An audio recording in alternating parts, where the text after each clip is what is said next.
Assalamualaikum warahmatullahi wabarakatuh. Kembali lagi di channel saya dengan saya Muhammad Fauzi Akbarullah Sularno ya, dari Universitas Pelita Bangsa. Di video kali ini saya akan mereview sebuah jurnal untuk memenuhi salah satu tugas ujian akhir semester di semester 5 ini. Langsung saja kita masuk ke reviewnya. Sebelum kita masuk ke review jurnalnya, di sini jurnal yang akan saya pakai berjudul Pemanfaatan Teknologi Artificial Intelligence untuk Penguatan Kesehatan dan Pemulihan Ekonomi Nasional. Dari jurnal tersebut diterbitkan oleh Jurnal Sistem Cerdas pada tahun 2021 ya, dari Sekolah Teknik Elektro dan Informatika Institut Teknologi Bandung atau ITB oleh Mbak Fitri Andri Astuti. Langsung saja kita masuk ke review jurnalnya. Di sini jurnal yang akan saya review adalah berjudul Pemanfaatan Teknologi Artificial Intelligence atau disebut dengan kecerdasan buatan untuk penguatan kesehatan dan pemulihan ekonomi nasional. Untuk jurnalnya itu Jurnal Sistem Cerdas, volume dan nomor itu volume 4 nomor 1 halaman 25 sampai 34. Tahun 2021, penulis Mbak Fitri Andri Astuti. Langsung saja kita masuk ke jurnalnya. Latar belakang. Secara global, WHO mencatat per 13 Desember 2020 terdapat sekitar 70.228.447 kasus COVID-19 yang dikonfirmasi, termasuk 1.595.187 kematian. Sementara Indonesia berada di urutan 19 kasus terbanyak di Indonesia di dunia dengan jumlah kasus sebanyak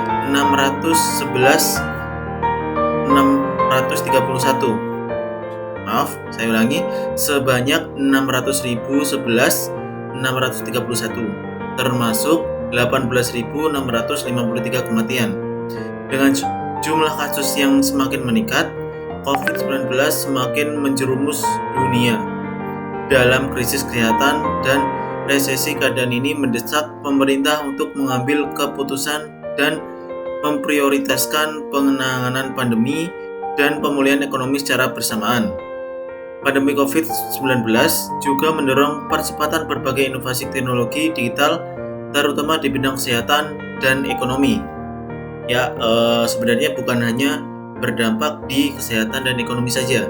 Jadi di dunia pendidikan pun juga sangat berdampak. Revolusi digital telah mengubah banyak aspek kehidupan. Per 2 Oktober 2020, total penggunaan ponsel sebesar 5,5 miliar atau 67% dari total populasi dunia. Sementara pengguna internet sebesar 4,66 miliar atau 60% penduduk dunia. Sedangkan penggunaan aktif media sosial sebesar 4,14 miliar atau 53% dari total populasi dunia. Teknologi Artificial Intelligence atau kecerdasan buatan bisa menjadi sebuah solusi dalam menangani masalah penguatan kesehatan dan pemulihan ekonomi. Sebagai contoh, dalam upaya penanganan COVID-19 di bidang kesehatan, teknologi machine learning digunakan untuk mendeteksi gejala COVID-19 dan mengukur resiko kemungkinan positif dan bisa merekomendasikan apa yang harus dilakukan. Mungkin dari adanya COVID-19 ini, fasilitas yang berada di rumah sakit itu semakin canggih. Mulai dari alat pendeteksi COVID kalau mungkin 3 tahun, 10 tahun yang lalu belum ada yang namanya alat scanner untuk gejala COVID. Sekarang sudah ada. Kemudian alat untuk pendeteksi apakah orang itu pernah terjangkit lewat COVID. Itu juga salah satu dampak dari kecerdasan buatan di dunia kesehatan. Kemudian, sementara pada pemulihan ekonomi bisa menggunakan teknologi kecerdasan buatan untuk melihat tingkat konsumsi rumah tangga berdasarkan data e-commerce. Jadi untuk di bidang ekonomi, yaitu kecerdasan buatan dimanfaatkan untuk kehidupan sehari-hari. Ya, mungkin contohnya bisa untuk memenuhi kebutuhan rumah tangga. Ya, kalau dulu, mungkin saat seseorang ingin membeli sesuatu, harus ke tempat penjual. Nah, kalau untuk sekarang dengan dimanfaatkannya kecerdasan buatan, itu bisa lewat secara online. Oke, lanjut. Landasan teori. Nah, di sini landasan teori ada 4, yaitu artificial intelligence atau kecerdasan buatan, machine learning, computer vision, natural language processing. Masuk yang pertama, kecerdasan buatan atau artificial intelligence. Istilah problem solving dan set mengacu pada sekumpulan ide yang berhubungan dengan deduksi, kesimpulan, perencanaan, penalaran akal sehat, pembuktian teorema, dan proses terkait. Pengaplikasian dari ide ini umumnya ditemukan dalam program untuk natural language understanding, information retrieval, automatic programming, robotika analisis teks, game playing, expert system, dan pembuktian teorema matematika. Kecerdasan buatan atau artificial intelligence merupakan subjek pembelajaran dari intelligent agent yang menerima persepsi dari lingkungan dan menunjukkan aksinya. Kemudian yang kedua yaitu machine learning. Machine learning merupakan ilmu dari seni tentang Machine learning merupakan ilmu dan seni tentang pemrograman komputer yang bisa belajar dari data.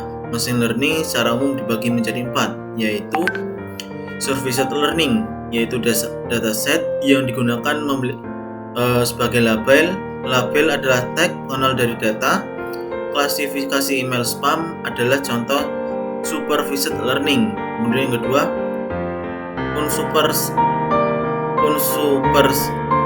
learning atau dataset yang digunakan tidak memiliki label. Model ini melakukan belajar sendiri untuk melakukan jual beli atau mengelompokkan data. Yang ketiga, semi-unsupervised learning merupakan gabungan dari supervised learning dan unsupervised learning. Pada model semi-supervised, dataset untuk pelatihan sebagian memiliki label dan sebagian tidak. Kemudian yang terakhir, reinforcement learning adalah model belajar menggunakan sistem reward dan penalties. Model belajar mendapatkan reward dan menghindari penalti. Kemudian, tahapan analisis teks menggunakan machine learning. Yang pertama yaitu data cleaning atau preparation. Sebelum membuat model machine learning, data training yang ada harus dilakukan proses data cleaning. Tahapan yang dilakukan dalam proses ini meliputi pengecekan konsistensi format, skala data, duplikat data, missing value, dan skewness atau kemencengan yang menyebabkan distribusi data tidak seimbang. Kemudian yang kedua yaitu data preprocessing.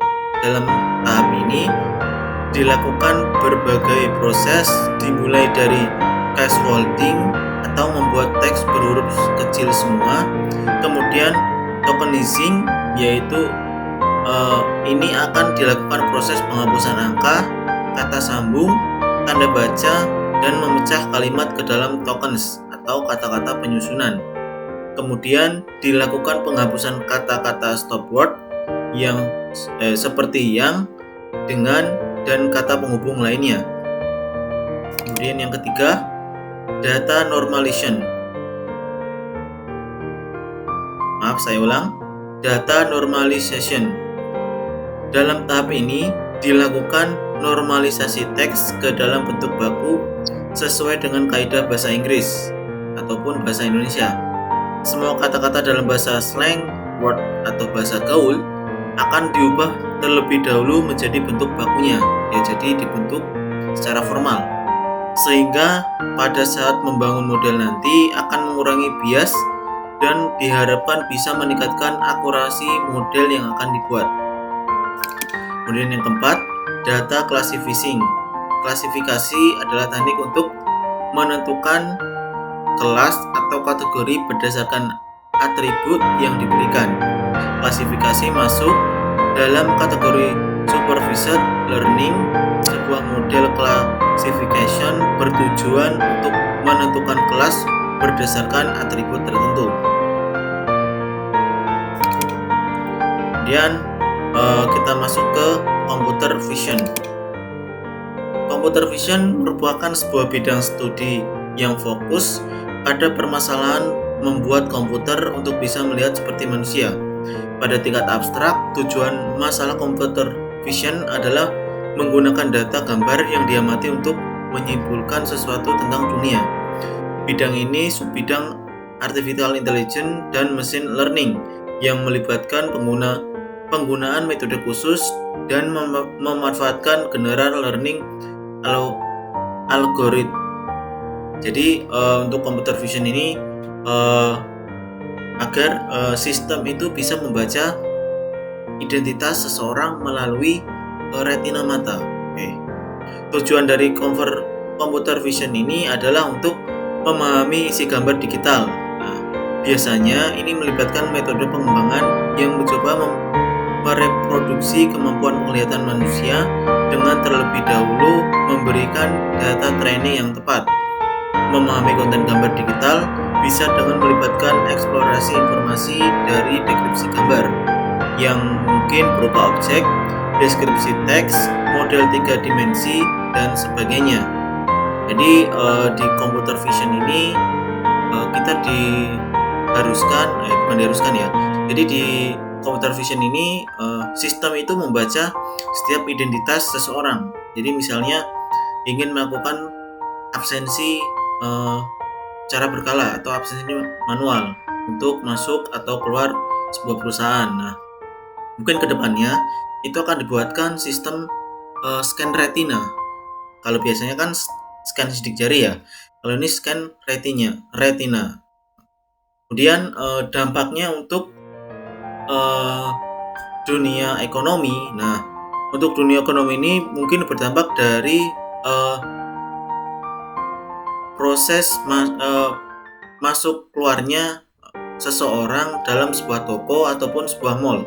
Jadi bisa diidentifikasi siapa saja sih orang yang tadi baru melakukan transaksi di mall tersebut atau toko tersebut. Nah, sehingga saat sewaktu-waktu ada pencurian data maupun baik data secara fisik dan non fisik, data fisik yang mungkin berupa berkas-berkas file atau non fisik itu ya berupa pencurian secara online, nah itu bisa dilacak. Kemudian yang terakhir natural language processing. Menurut Goldberg, natural language processing atau NLP merupakan istilah kolektif yang mengacu pada pemrosesan komputasi otomatis bahasa manusia. NLP mencakup algoritma yang mengambil teks buatan manusia sebagai input atau data training, dan algoritma tersebut dapat menghasilkan teks yang tampak alami sebagai outputnya.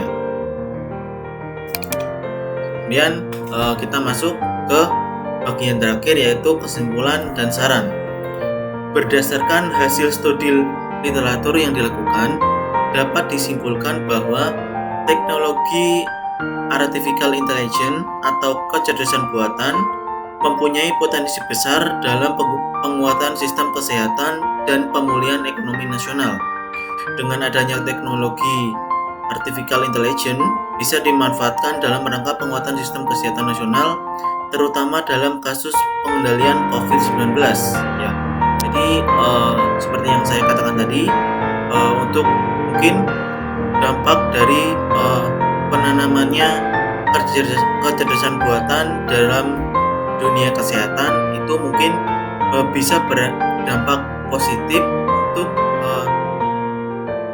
penskenan atau pengidentifikasian jenis penyakit, entah itu penyakit bawaan ataupun COVID-19 ataupun penyakit lainnya. Nah, tulisan ini dijelaskan berbagai contoh penerapan teknologi artificial intelligence yang telah berhasil dilakukan pada fase pengawasan epidemiologi, identifikasi kasus, pengendalian transmisi lokal, komunikasi publik, dan perawatan klinis. Teknologi artificial intelligence atau kecerdasan buatan bisa digunakan juga untuk menghitung tingkat daya beli masyarakat dengan menerapkan machine learning pada pengkategorian otomatis berdasarkan data nama barang dan deskripsinya. Jadi yang tadi kan dampak penanaman sistem kecerdasan buatan pada dunia kesehatan. Nah, untuk dunia ekonomi sendiri, itu kita bisa mendata berapa persen sih orang yang berbelanja di suatu tempat, berapa persen sih barang yang bisa terjual dalam 1 minggu, 1 bulan, bahkan 1 tahun. Nah, itu bisa diterapkan atau bisa dicari melalui sistem kecerdasan buatan tersebut. Nah, pada masa yang akan datang, bidang kesehatan masyarakat dan ekonomi akan semakin digital. Dengan menyadari pentingnya teknologi kecerdasan buatan, manusia akan dapat mempersiapkan diri jika terjadi pandemi lagi. Baik pemerintah, peneliti, maupun perusahaan swasta harus bekerja sama dalam rangka menyelenggarakan penelitian pengembangan teknologi artificial intelligence dalam jangka panjang.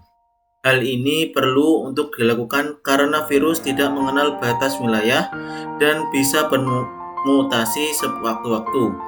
Oleh karena itu, kedepannya perlu dilakukan penyelarasan strategi nasional untuk memberikan regulasi, evaluasi, dan penggunaan teknologi artificial intelligence atau kecerdasan buatan dalam rangka memperkuat manajemen pandemi dan kesiapan menghadapi penyakit menular lainnya pada masa yang akan datang.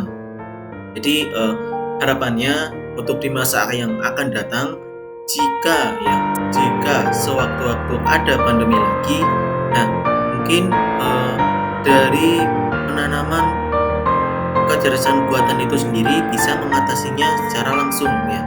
Jadi pemerintah, peneliti maupun rumah sakit ataupun pihak yang berwenang dalam menangani COVID ataupun virus-virus dan wabah-wabah itu tidak merasa pusing atau merasa bingung, karena sudah ada penanaman dari media kecerdasan buatan yang bisa mengendalikan pertumbuhan atau bahkan mengurangi pertumbuhan dari wabah tersebut ya.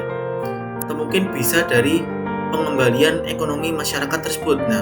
Dengan adanya penanaman sistem kecerdasan buatan di dunia ekonomi, bisa dimanfaatkan sebaik-baiknya bagi masyarakat untuk meningkatkan ekonominya masing-masing.